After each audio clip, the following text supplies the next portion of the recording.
Your Steve Jones Show podcast is loading now. The Steve Jones Show podcast is sponsored by Sunbury Motors, North 4th Street in Sunbury, and Sunbury Motors Kia, routes 11 and 15 in Hummel's Wharf.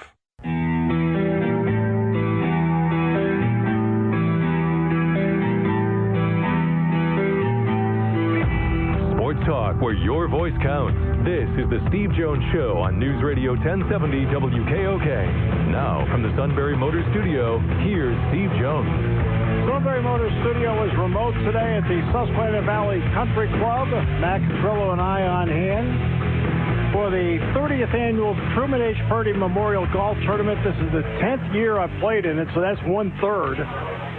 Huh? Oh, whatever you want, Adam. It's up to you. Up to you. Coming down. Yeah.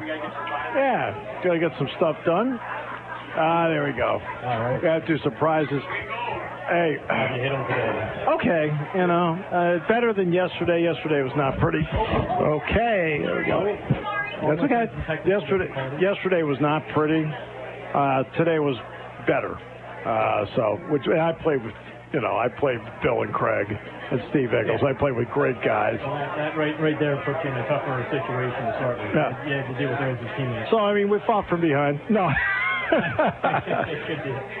So, go ahead. I was going to say, big news for us today is, as you probably heard, we were able to give away the $25,000. Yes, we just had him on earlier with us. So Barry Durr got the $25,000 hole-in-one, first time ever for us, which was big news. Yeah, it was incredible news, and we had him on, and he donated. He's donating some of it back to the Y. Oh, awesome! Very good. Which he. And Dad, I looked at him and said, in other words, you're telling me the right guy did it. Yeah, exactly. And that's really cool. But the Purdys are about family and about community. Right. And it was great because I saw Harrison and Grant come out today. And they were boys, AJ and Owen are over here. That's great. But that's what, but you're about family and community. So when you see what this did last year during the toughest of times, where it raised, over $20,000, what did that tell you about the community and also what you've established with this? Yeah, it really just, to me, it says a lot about the community. Obviously, we couldn't do this without all these folks showing up. That's right. And all the support from, the number of larger sponsors we had, the Birdie Eagle sponsors, and everybody that, just participating and taking time out of their day and their lives and money out of their pockets or from their businesses to come support this event. And to be able to do this for, 30 years now is unbelievable. And the amount of money that we'll raise today, which again we're hoping is going to be over $20,000. Right. Goes to the Y, helps with all the kids programs and all the things for children that couldn't afford some of the programs at the Y. It goes to help offset those costs. And to me, it just speaks volumes of our community and how much everybody in this community is willing to support causes and organizations like the YMCA and are very giving of their time and money. What kind of tribute does this continue to be, Adam, for your grandfather? I think it just speaks again volumes to his character and the kind of person he was that 30 years after his passing, everybody's still coming out. I still hear stories about him from folks that knew him, and I was fortunate enough to know him, up until 12 or 13 years of age for me. And the fact that we're able to do this in his honor is just, it's just great. When you look at the day, the turnout, we talked about how heartening all of this happens to be. What has it been about the greater YMCA that has allowed it to be a prime beneficiary of this over the last few years? I think it's everything the Y stands for. They're obviously very active in the community and promoting that healthy lifestyle for, people of all ages. And our tournament focuses on, the youth aspect and providing, funds for the children's programs. But really, they serve people of all ages, and they're just a great steward of our community. And everybody, I think everybody that's here either, has participated in activities at the Y or has, family members that use the Y and benefit from it. Well, it's the 30th, and for me, this is my 10th. So I've been here 1/3 of the time. Thank you. And it's something that every year I consider to be, like you have primary events and secondary. This has always been a primary event for me. Something because I think it's that special. I think the Purdys are that special. The community is that special. So thank you so much for the organization that goes behind this to make it happen, because here's the payoff right here. Yeah, and thank you. You guys are being, not only you on your show, somebody broadcasting, been a great supporter, and really hoping to get the word out there and spread the word. And I think just, you coming here and doing your show from the tournament adds a nice little element for everybody, and it keeps a little buzz going. And it's a great day, and we're just really thankful that, again, everybody comes out and throws their support out there. We'll look forward to number 31. How about that? Start playing in about a month or two. So. Sounds good. Adam, thank you so much. I know you have a lot more work to do. Appreciate it. Everything you do all the time, every day in the community, and also for your great support of our show, because you are our primary Monday sponsor, and it means a lot to us. Thank you. Thank you. Appreciate that. All right. Adam Purdy joining us here at the Purdy Memorial Golf Tournament. So what we'll do is we'll take a break. We'll talk some sports, which means, we'll talk some sports. Do the Yankees qualify as a sports team? I mean, it's just more like a business. I can tell you Andrew Heaney doesn't, but whoever stepped up for him last night for Garrett Cole joined that. Okay, it's the Orioles you're playing. You're playing the Orioles. That's why I said Andrew Heaney's not on that level. You're playing the Orioles. I know who they're playing. I mean, and Dick and Milton, I'm sorry, but they're playing the Orioles. Oh, he knows. And he knows. He's sitting there like, yeah, believe me, I'm well aware. All right, we'll come back. Susquehanna Valley Country Club. What a beautiful view. Boy, it's amazing when, like the sun blocker leaves, how you can see the whole valley. Get the lingerie on the deck. Call the janitor. When the suit was here, I didn't realize there was a second mountain range over here. We'll come back with more in a moment. Great to have you with us today as we continue on News Radio 1070 WKOK. When it comes to car buying, there's the other guy's way, and then there's the SMC way. The other guys force you into a vehicle you really don't want. The Sunbury Motors way lets you take the time you need to browse, ask questions, and take the test drive and think on it. For over 100 years, the Merce family and all their employees have made your experience the most pleasant one you'll ever have. The other guys won't offer you the best price for your trade, no matter how much they say they will. The SMC way is their promise to provide you with the most money the market shows your vehicle is worth. The SMC way is to offer you all applicable factory rebates on new vehicles and generous discounts. Looking for a pre-owned vehicle? The SMC way checks each vehicle with a 200-mile radius to determine the lowest price, then beat it. It's the lowest price promise, just part of the SMC way. The choice is up to you. The other guy's way or the SMC way. The SMC way wins every time. Sunbury Motors Company in the North 4th Street Auto Plaza, Sunbury, and at sunburymotors.com. Selling more cars and satisfying more customers for over 100 years.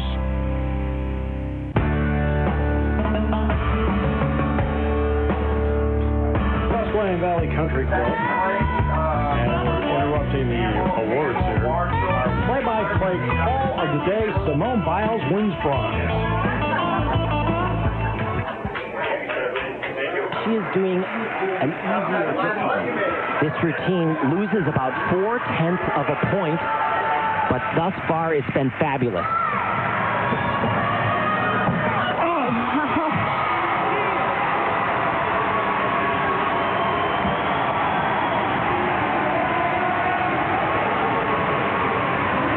Was there ever a doubt? Yes, and that's the point. Yeah, but as soon as I saw her today, I had absolutely no doubt that we would see what we typically see from this young woman.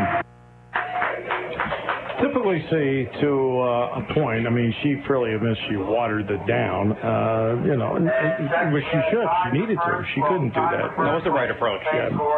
So I think we need to turn the speakers down for everybody. That way that we're not interrupting what they're doing here. There we go. I think that works out a lot better for them and for us. Yeah. They're handing out awards. Most of these are legit. Hey, I'm happy. I won third place with you guys last year, and me, Chad, and Sister just won second place with the 66 today. That's great. So I'm happy. That's great. Congratulations to everybody. All right, so, and of course we got the hole-in-one from Barrett. Okay. So I got close to the pin now coming up, things like that.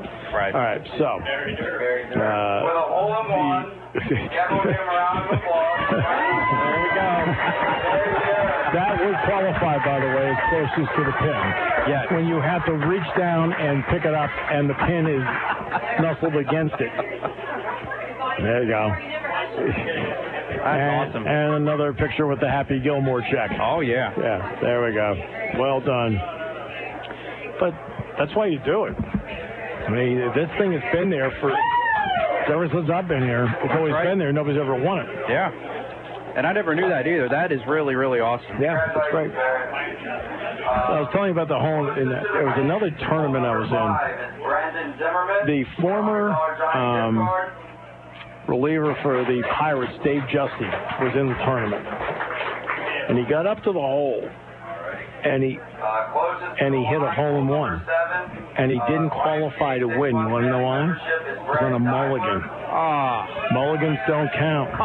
He'd taken a second shot on a mulligan. Wow. And he knocked it in for a hole-in-one, and it was now on what is number 12 on the weight course at Penn State. Okay. Sunbury Motor Company, Complete Auto Detail, Dan Mahoney. All right. Danny, way to go, Dan Mahoney. Big-time player. Gets it done. Closest to the pin, hole number 11. Echo Show, Brett Steibler. Brett, congratulations. Walked up and put it down 1 foot from the hole as a hand wedge. No? Way to go, Brett. Congratulations. All right, longest drive on hole number 12. Longest drive. Giant gift card, and that's Brett Middlesworth. Oh, man. See, Chad had a very good drive on 12, so I thought he had a chance for that one. Yeah. But congratulations. I always laugh about the straightest drive. The straightest drive is always on what? 7? Yes. 7. And the suit almost won. He was a foot away from the line, and he hit this wicked slice up over the trees, and it came back down on the other side of the trees, and it bounced, and we were like, I said, there's no way in the God's green earth you can call that straightest drive. No. And he had a couple of those today, too. Yeah, I bet. Although, Steve, I have to tell you, Chad did have one of our other shots of the day. Of course, this is a scramble, so we're on the green, and we're about to find the ball that we're going to play with. So we hit the ball we weren't to, and one-handed putt from long ways out for birdie, and we ended up counting that. Good. There you go. So now we're finding out how you won the $50. Just up there messing around doing stuff. So that did help. Very, very nice. Well, Chad carried us today. He deserves a lot of credit. Way to go, Chad. Great job. Great job. All right. So we have a lot of other things to talk about today as well. Adam's thanking the crowd here. We have a lot of other elements to talk about. Obviously, expansion is going to be something with what Texas and Oklahoma did. It really caused obviously it was a seismic move. The question is whether it's the kind of seismic move that creates other moves, or does it create a thinning of the herd? And here's what I mean by thinning of the herd. Does Power 5, which currently encompasses 65, suddenly become Power 5 encompassing 57, with the other 8 Big 8 schools not qualifying in the Power 5 realm? Because to me, a landing spot of the American doesn't do it. I think combining with American schools doesn't do it. I think it, and monetarily, and this is something that Jack, myself, Ronnie, and Mike were talking about yesterday. I said, this is what you have to be concerned about if you are a fan of Olympic sports at these other schools. Your choice of whichever prize you would like up here. And because if Bob Bowlesby is telling you when he sits down to discuss future finances, and his words were, you may need a 50% haircut. Well, a 50% haircut drops all these Big 12 schools below $20 million a year. Well, if you're dropping below $20 million, and I think it could be 25 to 30, where do you make up for that? You don't make up for that by finding additional revenue, because it's not there. This is it. You do it by then thinning your herd and looking around saying, we can't carry all these sports, which means we can't carry these scholarship athletes. I mean, and the entire deal goes on, because all these schools in the Big 12 are like everybody else in the Power 5. They all lost 8 figures last year. Now they're all in a makeup mode. Well, you can make it up because they're going to get their money. I mean, they're going to get their money for 21, 22, 23. Right? But then after that, the potential is to fall off the cliff. And there is no move they can make unless there's no move they can make collectively that gets them back to that number of 37.7, which in 2 years will be $40 million. So there's no way you're going to get back 117. Hey, yo, man, that's not mine. No. But that, there's no way you can get that money back. So now you're going to be operating, and again, he's told them, expect a 50% haircut. And I think he's being conservative. I think it's more than that. I think it's going to be a minimum of 60, 65%. I could see it. And that's, so if, for example, let's take wrestling, okay? Wrestling is huge at Oklahoma State. Wrestling is huge at Oklahoma State, right? Oh, yeah. Do you keep it? You're down $25 million. Do you keep it? I can tell you right now, what doesn't happen at Oklahoma State, they don't make money off wrestling. They lose it in droves. Which is amazing to think about, but yeah, it's true. Why is it? He says to me, it's amazing to think that wrestling loses money. What are you kidding? They have no TV contract. They have no radio contract. They have nothing. Okay. All they do, like everybody else, they sell tickets. They don't have a contract for anything. I think Oklahoma State, that Oklahoma State has maybe a contract with Flow Wrestling. That may help them make up for it. The problem with the Big Ten, for example, is because of the Big Ten network, they will not allow Penn State for other matches to have a Flow Wrestling contract. Right? That's where, with Flow Wrestling, Penn State could make up some of the deficit it has right now in wrestling without question, because Flow Wrestling wants to carry Penn State. But because of the Big Ten network contract and the rights, they're not going to cede the rights to Penn State Wrestling to Flow Wrestling, and so that's why it's not going to happen. Well, that certainly makes sense. I didn't know that about Ohio State not having the TV and radio, so that makes a lot of sense on their end. I'm talking about Ohio. I was talking about Oklahoma. Oh, Oklahoma State. I'm sorry. Oklahoma State. So, yeah. They don't have it. Nobody does. Right. There's no except for Flow Wrestling. There's no TV contract for wrestling. Hey, in other words, you get what you get. Right. There's no TV contract for ice hockey. The TV contracts are really signed out to football and men's basketball, essentially, in terms of budget lines. I mean, women's basketball, same thing. And the women's basketball report came out yesterday about the NCAA, which, land-based a lot of different things.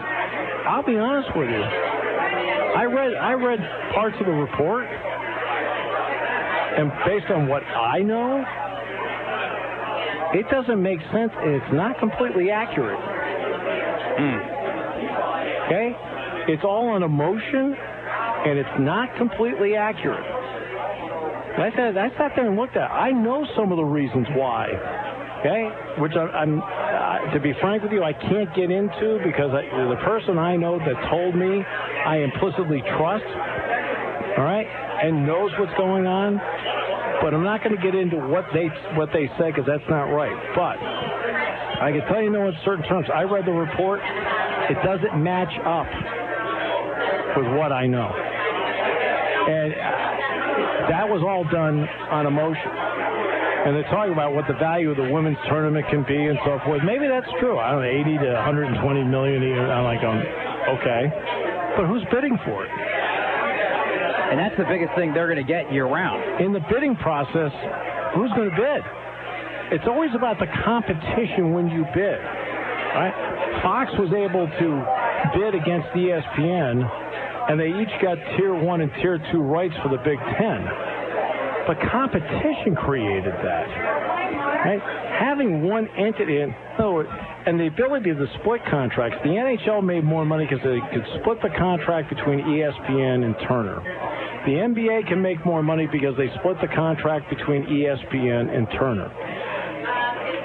why do you think the NCAA basketball men's tournament contract is off the charts numerically? It's not just because of CBS.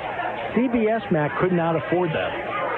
Oh, sure. But because Turner got in, and they can draw off cable system money, right, subscriber money, that allowed the NCAA men's tournament number to go up, because now you combine the CBS bid over the year with Turner's subscriber money, and now you can get the big payout that you have. The question would be is whether, they claim that it can be between 81 and 115 million for the women's tournament per year, but somebody has to bid that. Man, I've talked to enough network people along the way. They don't want to bid for it. What's the competition? What is the competition? And I would hope they would get it, but I read this report, and to be honest with you, there's a lot of, based on what I know, inaccuracies in that NCAA report. Amazing. Right? And the reason there are inaccuracies in it is that they kind of delivered what, I get a feeling that what was delivered was what they wanted delivered. Okay? I'll tell you off the air what the inaccuracies are. Right? And the inaccuracies have, to be honest with you, actually have almost nothing to do with the men's tournament basketball committee. Of course. Almost none of it does. All right, we'll come back with more in a moment. Great to have you with us today on News Radio 1070 WKOK, brought to you by our good friends at Sunbury Motors. Taking your calls at 800-795-9565. This is the Steve Jones Show on News Radio 1070 WKOK. Now, from the Sunbury Motors studio, here's Steve Jones. I just got the old, you're still on? And I'm driving in the car, and I'll say, yeah, you're still on. It's great to be with all of you today here at the Susquehanna Valley Country Club for the 30th Annual Truman H. Purdy Memorial Golf Tournament benefiting the Greater Susquehanna Valley YMCA. It was in the 20 to 30,000 range last year. It's probably going to be in the same range again this year to benefit the Y. Barrett had a hole-in-one on number 3 today with an 8-iron. Congratulations to him. That is phenomenal. It's the first time in the 30 years it has happened here. We do know who had been the closest. That had at one point been me. That's no, me. That's right. That was me. I was the one. Yeah. But, and there he is, ladies and gentlemen. I asked Doug to come over, and fortunately, the shirt does not stick out. He's incognito. We are fantastic. It is great to see you. What an awesome sight up here. You mentioned it before, Steve. Oh, it is a beautiful sight. Now, I mean, once the suit left, and I was like, wow, look at the scenery. I mean... I thought that there was another mountain that had been moved here. But, Oh, my almighty! It's unbelievable how some people cast a large shadow. In more ways than one sometimes. Doug, how have you been? I've been very well. My goodness, you guys have done a great show today. It's a hole-in-one. That's terrific. Isn't that great? It's wonderful. How excited are you to get back to a fall schedule for Bucknell football and the feeling of normalcy that goes with it? Oh, I see Matt Catrillo doing the raise the roof inside. I am extremely thrilled. Bucknell starts its football practices this Friday, 7 to 9 over at Christian Atkinson Memorial Stadium. I'm really looking forward to it. And I know you all had the opportunity to have a fall season last year, Steve, but boy, it's going to be great to be able to get back to fall football. Yeah, I was a year ago next week where they told us no football, and we're looking at each other like, what? Okay. Then later they told us we do have football, and instead of playing in the winter and the spring, we're going to play in the fall, and we're going to go right after Christmas. I'm like, okay. It's like Jack and I just do what they tell us. They tell us that we have to be in Indiana October 24th a year ago. We show up at Indiana on October 24th. This time, September 4th, we're showing up in Madison, Wisconsin. Have you had a chance to talk with Dave Cicchini? Because when you go through a spring and you play, as opposed to just practicing, what adjustments might he make to fall camp, Doug, because he played instead of practicing in the spring? I think the biggest thing is, and some of it's mandated by the NCAA rules, and it's become even more stringent in terms of making sure people aren't injured, which is that's everybody's goal. Right. So some of that. Yeah, they're knocking off with 3 hitting practices, I think, is the number. I think it's down to 18. He said that there are only 9 total practices, at least at the FCS level, that you'll be able to be in full pack. And one of those is going to be a scrimmage. Right, sure. So some of that is going to be mandated by the NCAA. However, I think that the biggest thing is just going to have even less contact overall in the practices. You can have contact because these guys, their bodies have just been brutalized. Yeah. So, now Bucknell launched a great group of seniors, so that's going to be, the numbers are going to be interesting in terms of the experience level. We'll have the numbers in terms of freshmen, but to be able to have that experience level, that's going to be tough, particularly on the defensive side of the ball. And I would think that that's probably the biggest thing, Steve. Not, as few of opportunities as you're going to have hitting, it may actually be curtailed even more than that. And it's interesting as you mentioned defense. Not hitting as often usually means that the first couple of games, that happens to be where the tackling takes place because you're doing less tackling in the preseason. Now, we all know what the sort. This is not a complaint. I'm just explaining how it works. They'll tell you because of the amount of hitting that takes place in practices, which, by the way, is exponentially less than people realize. It's way less than people realize. People think you're just belting each other every day of the week. No, it's not even close, okay? That's not how it works. I mean, even with Joe didn't do it. Joe, especially his latter part of training camp, Joe tapered off dramatically in the last, 10 days of training camp. But there are no two-a-days. But you end up getting your tackling in the games. So, when you hear everybody saying, "Oh, our team can't tackle well," every fan base is saying that because nobody's tackling well because you're not really used to the repetition of doing it, and that is everything has an unintended consequence.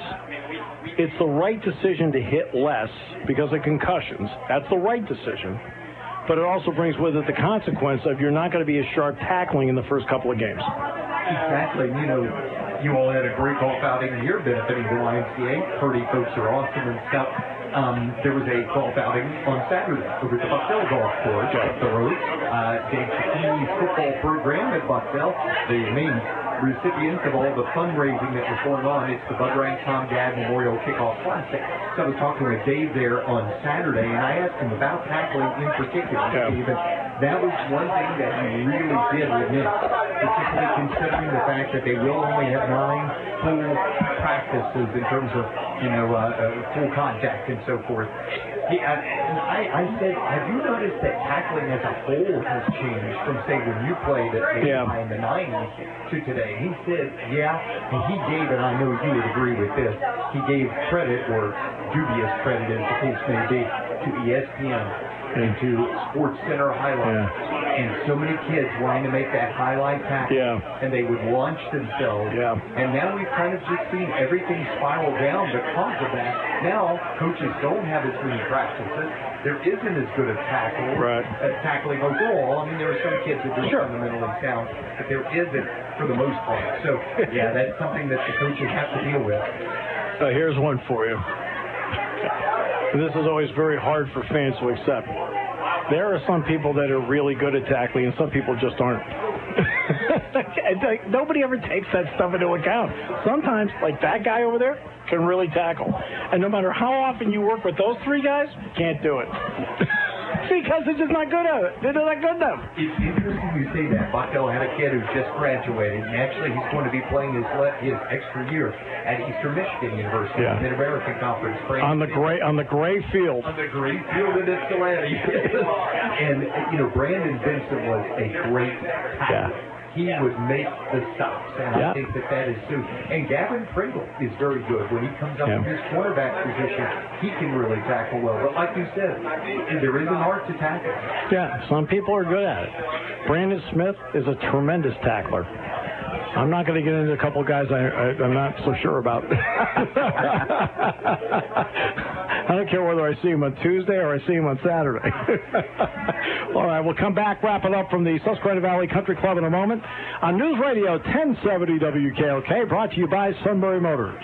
There has been a massive drought for the United States in the women's 800 meters at the Olympic Games. That drought is about to be over, or is it? Yes, it is. Thing Mo from Trenton, New Jersey is an Olympic champion, 155.22, and Raven Rogers comes storming home. What a finish from Raven to grab bronze. Thing Mo.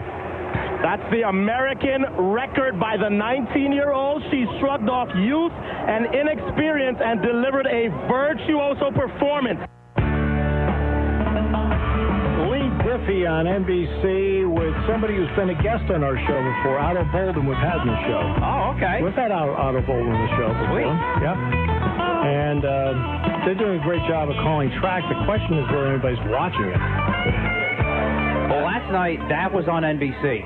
Yeah. That was on the primetime NBC last night, but a majority of it has been on USA Network. Hey, here's the big problem. And this has nothing to do with outside factors or anything like that. But you've got to be able to put together something where the fan knows where to find it. If the fan doesn't know where to find it, you can't make the audience work for it. As I pointed out, this show is on every day 3 to 5. And and of course they were kidding me. Caesar was kidding me about it's 4:45. He's still in the air. Right. But they know I'm on every day, 3 to 5. Right? Every day. So nobody has to search to find it. You know where it is, and you know what time it's going to be on. With the Olympics, it's all over the place. You don't know whether it's live. You don't know it's part of the tape thing. Then they promote something ridiculous all day. Big news coming up tonight. Tune into NBC. I'm like, I have the internet. I know. She dropped out. So guess what? Not going to be watching. And now, frustrated Irish fan over here. Now I can't watch the season opener because it's going to be on Peacock. Yeah, but have you seen the ratings for Notre Dame football? I mean, I'll just say it. I'll be honest with you. Notre Dame football and NBC ratings-wise, and I'm not saying this as a joke, has been one of the greater disappointments I've seen on television in terms of the ratings, because I thought when they got their own contract, they would clean up. And their ratings almost every week are below Fox, ESPN. Wow. I mean, every week. Right? Unless they have a blockbuster matchup. When Penn State's been on, they had big numbers. Because Penn State went out there in 2006 and played with. They had Brady Quinn, Jeff Samardzija, who's been in the major leagues for a long time. And that was a great rating. When they played Michigan, it's been a great rating. USC's a great rating. But that's a game a year. Hey, you're talking about 6, sometimes 7 games that they have on. Oh, fabulous. They're playing Navy. All right. Which is, they play them every year. Okay. Well, the rivalry there is just not what it used to be, of course. Well, but that doesn't matter, though. It's just, in other words, let's go back to what we talked about in expansion. What are the 3 keys in expansion? The 3 keys are brands, markets, then football, then men's basketball. All right, men's basketball being several notches below the football deal. But it's about brands. Okay? Navy's wonderful. Everything they do at Navy is special. Right? The Army-Navy game is special. But it's not the brand of Navy football that brings with it the casual fan saying, I can't wait to watch Navy play Notre Dame. Right. Hey, great. Notre Dame's going to be playing TCU. Great. Coastal Carolina, great. Yeah, no, I get it. You know, and part of that is because NBC just has Notre Dame home games, and then when they have a big game at home, they might get beaten out by ESPN or ABC to pick up that game of the week. They got lucky last year because they had Clemson. No, every single time it's at home, it's on NBC. It's not allowed to go anywhere else. ESPN is not. Oh, that's right, yes. ESPN has not done a game in South Bend in 30 years. So then that's how they got Clemson. Right, that's how they got the Clemson game. So they play Clemson now. That was a blockbuster. Yeah. But for the most part, the ratings for Notre Dame football usually are in the 2s. Which you sit back and go, and look, every time I see it, I'm surprised by it. Even to this day, I'm surprised by it. I'm like going, geez, I gotta be more. Now, a given week, they'll play Clemson, the primetime game, and the number's going to be 8, 9, 10, something like that. They're going to put it on Peacock. If you're going to start shoving people over to your streaming service, forget it. People are, I'm going to buy Peacock. No, I'm not. Okay? I'm not going to tell you what my cable bill is, okay, but, it's somewhere in between what you get paid per game for Bucknell football and what Barrett won today with the hole-in-one, okay? But every month you pay that number, and it's a combination of phone, internet, and whatever. But I'm already paying, okay, my cable bill. Okay? I'm not paying extra for Peacock. Unless I can get it off somebody else who has it. But that's it. Once again, another conversation in the corner office with Captain Subtlety himself. S-U-I-T. That spells Suta. So how do you get around paying? Oh, I know. I've got a guy. I mean, if I want to subscribe to Netflix, also, I which I don't. All right. Although if my kids tell me I can get it, I'm like, whatever. But I don't have a desire to do it, and I don't have a desire to pay for ESPN Plus. Nope, none. No desire to pay for Peacock. I already pay a cable bill. But what do I want to do that for? Yep. And when we're going to force people to do this. Hey, guess what? You don't have to force me to watch. Again, how do you draw an audience? You make it easy for them to see and find. It's as simple as that. I mean, why is Mark on every morning? Mark's on every morning the same time. Because it's easy to find. Okay? That's why you do everything. Bill. Oh, thanks. Huh? It's wine. I got to drive, though. I tell you, which is really great because, see, Bill has a sophisticated palate. Now, a couple of years ago, the suit, Kevin Herr, offered me wine. I said, what's the vintage? He said September. I mean, Bill, it's just, you're not, No good! No good! No! I'm just saying. What's the vintage? He said June. That's just not good. Oh, homemade. Homemade, fabulous. Now, see, I work football with a guy I consider to be a wine connoisseur. Jack Ham really knows his wine, Bill. Really knows his wine. He and Joanne go out to Napa every year. I mean, he really, So, we'll be out on the road, and I'll say, okay, what's the suggestion? And go, because he knows. Yeah, it's it does get expensive. That's why, for example, Kevin Herr drinks a lot of Diet Pepsi. All right, so my almighty! This guy was my swing coach today. He has a beautiful swing. He goes down to North Myrtle Beach. When he goes down there, he sees somebody who checks out a couple little tweaks in the swing. Makes a big difference. It's still a single-digit handicap. Plays it that way. And there you go. And every once in a while, he'll put one out there, and it'll motivate Craig to actually put one out there. He'll dangle that carrot, and Craig's like, I can't tolerate this.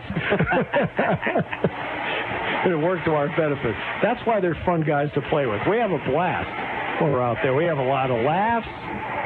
I'm the younger brother. He's the big brother. He can't allow you to have it, you know? And we kept reminding Craig all day that you were the younger brother. Especially that part we started humming memories. Even though we're both teenagers. Hey, and Steve Engel, 3 phenomenal guys. Yes. That's why I love coming here. When they asked me to be a part of that group, I was thrilled because they're just fun people. The whole point of playing golf is to go out and have some fun. Yeah, we had a great day. A lot of fun. Great day, a lot of fun. We had a lot of fun out here today. This was great out here. Doug, thanks for stopping by. Adam, thanks for stopping by. Barrett, thanks for stopping by. We had a lot of people stop by.